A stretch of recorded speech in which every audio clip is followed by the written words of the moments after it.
ಸಿದ್ದರಾಮೋತ್ಸವ ಬಹುಶಃ ಈ ಹೆಸರು ಕೇಳಿದ್ರೆ ಮಧ್ಯ ಕರ್ನಾಟಕದಲ್ಲಿ ನಡೆದಂಥ ಸಿದ್ದು ಹುಟ್ಟುಹಬ್ಬ ಈಗಲೂ ಕೂಡ ಕಣ್ಮುಂದೆ ಬರುತ್ತೆ. ಇದೇ ಸಿದ್ದರಾಮೋತ್ಸವ ಸಿಎಂ ವರ್ಚಸ್ಸನ್ನು ಮತ್ತಷ್ಟು ಮಗದಷ್ಟು ಹೆಚ್ಚಿಸಿದ್ದು ಕೂಡ ಉಂಟು. ಹೀಗಿರುವಾಗ ಕಾಂಗ್ರೆಸ್ನಲ್ಲಿ ಇಂಥದ್ದೇ ಸಮಾವೇಶ ಸಿಎಂ ಬೆಂಬಲಿಗರು ಇಂಥ ಒಂದು ಸಮಾವೇಶಕ್ಕೆ ಪ್ಲಾನ್ ಮಾಡ್ತಿದ್ದಾರೆ. ಏನೋ JDS ಭದ್ರಕೋಟೆ ಹಾಸನದಲ್ಲಿ ಸ್ವಾಭಿಮಾನಿ ಸಮಾವೇಶ ಮಾಡೋಕೆ ಎಲ್ಲ ರೀತಿಯಲ್ಲೂ ಕೂಡ ಸಿದ್ಧತೆಗಳು ಆಗಿದ್ವು. ಆದರೆ ಕಾಂಗ್ರೆಸ್ನ ಮನೆಯೊಳಗಿಂದ ಸಿಡಿದ ಒಂದೇ ಒಂದು ದೂರಿನ ಬಾಂಬ್ ಸಿದ್ದರಾಮಯ್ಯನವರ ಎರಡನೇ ಬಾರಿ ಶಕ್ತಿ ಪ್ರದರ್ಶನಕ್ಕೆ ಕೊಂಚ ಬ್ರೇಕ್ ಹಾಕಿದೆ.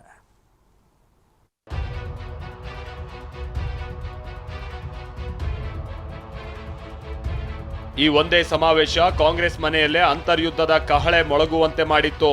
ಈ ಒಂದೇ ಒಂದು ಸಮಾವೇಶ ಬಣ ಬಡಿದಾಟದ ನೆರಳು ಗೋಚರವಾಗುವಂತಹ ವಾತಾವರಣ ನಿರ್ಮಿಸಿತ್ತು.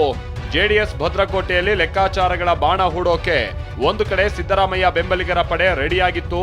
ಇದಕ್ಕಾಗಿ ವೇದಿಕೆ ಕೂಡ ಸಜ್ಜಾಗ್ತಾ ಇದ್ರೆ ಸಚಿವರು ಸ್ಥಳ ಪರಿಶೀಲನೆ ಮಾಡಿ ಶಕ್ತಿ ಪ್ರದರ್ಶನಕ್ಕೆ ಹುಕ್ಕು ಬಂದಿದ್ರು. ಇಂಥ ಬೆಳವಣಿಗೆಗಳ ನಡುವೆ ಕಾಂಗ್ರೆಸ್ ಮನೆಯಲ್ಲೇ ಸ್ವಾಭಿಮಾನಿ ಸಮಾವೇಶದ ವಿರುದ್ಧ ದೂರಿನ ಬಿರುಗಾಳಿ ಎದ್ದಿದ್ದೇ ತಡ ಅಸಲಿ ಚಿತ್ರಣವೇ ಬದಲಾಗಿದೆ. ಸ್ವಾಭಿಮಾನಿ ಸಮಾವೇಶ, ಸಿದ್ದು ಶಕ್ತಿ ಪ್ರದರ್ಶನಕ್ಕೆ ಬ್ರೇಕ್. ಬಣ ಬಡಿದಾಟದ ಆತಂಕ, ಅಧಿಕೃತವಾಗಿ ವರಿಷ್ಠರೇ ಎಂಟ್ರಿ. ಬಿಜೆಪಿಯವರ ಸಾಲು ಸಾಲು ಆರೋಪ, ನಿರಂತರಗಳ ಹೋರಾಟದ ನಡುವೆಯೂ ಕಾಂಗ್ರೆಸ್ ರಾಜ್ಯದ 3 ಉಪಚುನಾವಣೆಗಳನ್ನ ಗೆದ್ದು ಬೀಗಿದೆ. ಈ ಗೆಲುವು ಎಲ್ಲೋ ಒಂದ್ ಕಡೆ ಸಿಎಂ ಸಿದ್ದರಾಮಯ್ಯನವರಿಗೆ ಮತ್ತಷ್ಟು ಮಗದಷ್ಟು ಬೂಸ್ಟ್ ಕೊಟ್ಟಿದ್ದೂ ಉಂಟು. ಇದೇ ಖುಷಿಯಲ್ಲಿ ಸಿಎಂ ಸಿದ್ದರಾಮಯ್ಯ ಬೆಂಬಲಿಗರು ಹಾಸನದಲ್ಲಿ ಡಿಸೆಂಬರ್ 5ರಂದು ಸ್ವಾಭಿಮಾನಿ ಸಮಾವೇಶ ಮಾಡೋದಕ್ಕೆ ಎಲ್ಲ ರೀತಿಯಲ್ಲೂ ಸನ್ನದ್ಧರಾಗಿದ್ರು. ಇನ್ನೇನು ಸಿಎಂ ಕೂಡ ಅಬ್ಬರಿಸೋದಕ್ಕೆ ದಿನಗಣನೆ ಆರಂಭ ಆಗಿತ್ತು. ಆದ್ರೆ ಕಾಂಗ್ರೆಸ್ನಲ್ಲಿ ಒಂದು ವರ್ಗ ನೀಡಿದ ಒಂದೇ ಒಂದು ದೂರು ಸಿಎಂ ಶಕ್ತಿ ಪ್ರದರ್ಶನವನ್ನೇ ಬ್ಯಾಲೆನ್ಸ್ ಮಾಡಿಬಿಟ್ಟಿದೆ. ಹಾಗಾದ್ರೆ ಕಾಂಗ್ರೆಸ್ ನಾಯಕರು ನೀಡಿದ್ದು ಎನ್ನಲಾದ ದೂರಿನಲ್ಲಿ ಏನೇನಿದೆ ಅಂತೀರಾ? ಅದನ್ನೇ ಎಳೆ ಎಳೆಯಾಗಿ ತೋರಿಸ್ತೀವಿ ನೋಡಿ.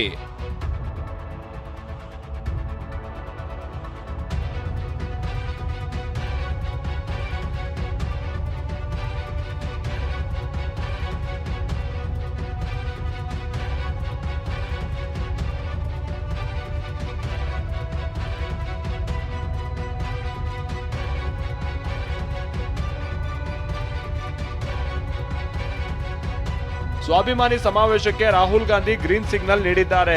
ಸಿಎಂ ಭೇಟಿ ವೇಳೆ ರಾಹುಲ್ ಅನುಮತಿಯನ್ನ ನೀಡಿದ್ದಾರೆ. ರಾಹುಲ್ ಗಾಂಧಿಗೆ ಸಿಎಂ ಸ್ವಾಭಿಮಾನಿ ಸಮಾವೇಶದ ಹಿನ್ನೆಲೆಯನ್ನ ವಿವರಿಸಿದ್ದು, JDS ಭದ್ರಕೋಟೆಯಲ್ಲಿ ಸಮಾವೇಶ ನಡೆಸಿದ್ರೆ ಲಾಭ ಅಂತ ಮನವರಿಕೆ ಮಾಡಿದ್ದಾರೆ. ಇಲ್ಲಿ ಸಮಾವೇಶ ಮಾಡಿದ್ರೆ ಜಿಲ್ಲೆ ಹಾಗೂ ತಾಲೂಕು ಪಂಚಾಯಿತಿ ಚುನಾವಣೆಗೆ ಅನುಕೂಲ ಆಗುತ್ತೆ ಅಂತ ಸಿಎಂ ವಿವರಿಸಿದ್ದಾರೆ. ಇನ್ನು ಸಮಾವೇಶದಲ್ಲಿ ಪಕ್ಷದ ಎಲ್ಲ ನಾಯಕರು ಭಾಗಿಯಾಗಲಿದ್ದಾರೆ. ಪಕ್ಷ ಮತ್ತು ಹಿಂದುಳಿದ ವರ್ಗಗಳ ಒಕ್ಕೂಟದ ಅಡಿಯಲ್ಲಿ ಸಮಾವೇಶ ಮಾಡೋದಾಗಿ ಸಿಎಂ ತಿಳಿಸಿದ್ದಾರೆ. ರಾಹುಲ್ ಭೇಟಿ ಬಳಿಕ ಸಿಎಂ ಮಲ್ಲಿಕಾರ್ಜುನ ಖರ್ಗೆ ಅವರನ್ನ ಭೇಟಿಯಾದ್ರು. ಉಪಚುನಾವಣೆ ಗೆಲುವು ಸೇರಿ ಹಲವು ವಿಚಾರಗಳ ಬಗ್ಗೆ ಸಿಎಂ ಖರ್ಗೆ ಬಳಿ ಚರ್ಚೆ ನಡೆಸಿದ್ದಾರೆ. ಇದೇ ವೇಳೆ ಸ್ವಾಭಿಮಾನಿ ಸಮಾವೇಶ ವಿಚಾರವಾಗಿ ಸಿಎಂ ವಿವರಣೆ ನೀಡಿದ್ದಾರೆ. ಆಗ ಮಲ್ಲಿಕಾರ್ಜುನ ಖರ್ಗೆ ಪಕ್ಷದ ವೇದಿಕೆಯಲ್ಲೇ ಸಮಾವೇಶ ನಡೆಸುವಂತೆ ಸೂಚಿಸಿದ್ದಲ್ಲದೆ ವೈಯಕ್ತಿಕ ಸಮಾವೇಶದ ರೀತಿ ಬಿಂಬಿತ ಆಗಬಾರದು ಅಂತ ಅಭಿಪ್ರಾಯ ತಿಳಿಸಿದ್ದಾರೆ. ಇಬ್ಬರ ಭೇಟಿ ಬಳಿಕ ಸಿಎಂ ಹಾಗೂ DK ಸುರ್ಜೇವಾಲಾ ಅವರನ್ನು ಭೇಟಿಯಾದ್ರು. ಆದ್ರೆ ಹಾಸನ ಸಮಾವೇಶದ ಬಗ್ಗೆ ಸುರ್ಜೇವಾಲಾ DK ಮಾತುಕತೆ ಮಾಡಿದ್ದಾರೆ. ಇಷ್ಟೆಲ್ಲ ಬೆಳವಣಿಗೆಗಳ ನಡುವೆ ಸ್ವಾಭಿಮಾನಿ ಸಮಾವೇಶವನ್ನ ಪಕ್ಷದ ವೇದಿಕೆಯಿಂದ ಆಯೋಜನೆ ಮಾಡಲಾಗಿದೆ. ಪ್ರತ್ಯೇಕವಾಗಿ ಸಮಾವೇಶ ಆಯೋಜಿಸಿದ್ರೆ ತಪ್ಪು ಸಂದೇಶ ರವಾನೆಯಾಗೋ ಸಾಧ್ಯತೆ ಇದೆ. ಇದನ್ನೇ ಬಿಜೆಪಿಯವರು ಬಂಡವಾಳ ಮಾಡಿಕೊಂಡು ಅಟ್ಯಾಕ್ ಮಾಡ್ತಾರೆ ಅಂತ ಕಾಂಗ್ರೆಸ್ ಎಚ್ಚರಿಕೆಯ ಹೆಜ್ಜೆ ಇಟ್ಟಿದೆ. DCM DK ಆದಿಯಾಗಿ ಎಲ್ಲ ಸಚಿವರು ಸ್ವಾಭಿಮಾನಿ ಸಮಾವೇಶದಲ್ಲಿ ಹಾಜರಿರುವಂತೆ ಸೂಚನೆಯನ್ನ ಕೊಡಲಾಗಿದೆ.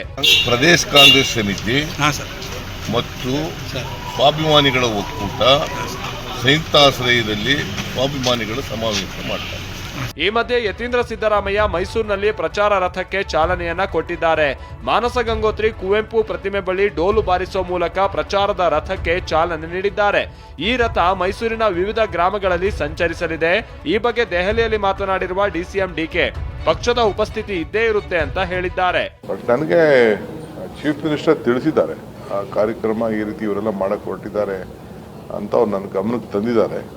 ಮಿಕ್ಕಿದ್ದು ನಾನು ಇರಲಿಲ್ಲ, ನಾನು ಅವರು ಭೇಟಿ ಮಾಡಿ 3-4 ದಿನ ಆಯಿತು.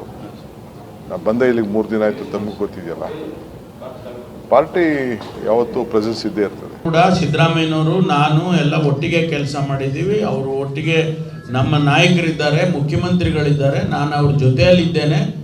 ಆಯ್ತಾ, ಕೆಲಸ ಮಾಡಿದ್ದೇನೆ, ಮಾಡ್ತೇನೆ, ಮುಂದೂ ಕೂಡ ಮಾಡ್ತೇನೆ. ನಮ್ಮಲ್ಲಿ ಯಾವುದು ಡಿಫರೆನ್ಸ್ ಇಲ್ಲ.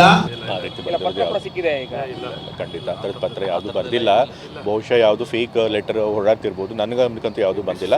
ಸೊ ಹಾಗಾಗಿ ಪಕ್ಷದ ಸಂಪೂರ್ಣ ಅನುಮತಿ ಇದೆ ಮತ್ತೆ ಸಹಮತ ಇದೆ. ಕಾಂಗ್ರೆಸ್ ಸಮಾವೇಶಕ್ಕೆ ಬಿಜೆಪಿ ನಾಯಕರು ಕೂಡ ಕಾಲೆಳೆದಿದ್ದಾರೆ. ವಿಪಕ್ಷ ನಾಯಕ ಆರ್ ಅಶೋಕ್ ಮಾತನಾಡಿ, ಮೂಡಾ ಕೇಸ್ನಲ್ಲಿ ಸಿಎಂ ಸಿಕ್ಕಾಕೊಂಡಿದ್ದಾರೆ, ಇದರಿಂದ ಬಚಾವಾಗೋದಕ್ಕೆ ಶಕ್ತಿ ಪ್ರದರ್ಶನ ಮಾಡ್ತಿದ್ದಾರೆ ಅಂದ್ರು.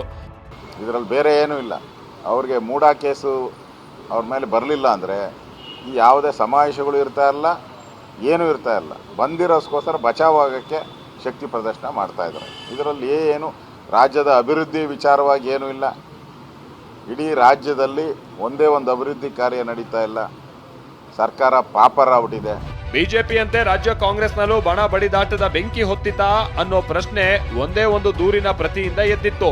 ಆದ್ರೆ ವರಿಷ್ಠರೇ ಪಕ್ಷದ ಅಡಿಯಲ್ಲಿ ಕಾರ್ಯಕ್ರಮ ಮಾಡಿ ಅಂತ ಹೇಳಿದ್ದು ಮುಂದಾಗೋ ಡ್ಯಾಮೇಜ್ಗೂ ಬ್ರೇಕ್ ಬಿದ್ದಂತಾಗಿದೆ.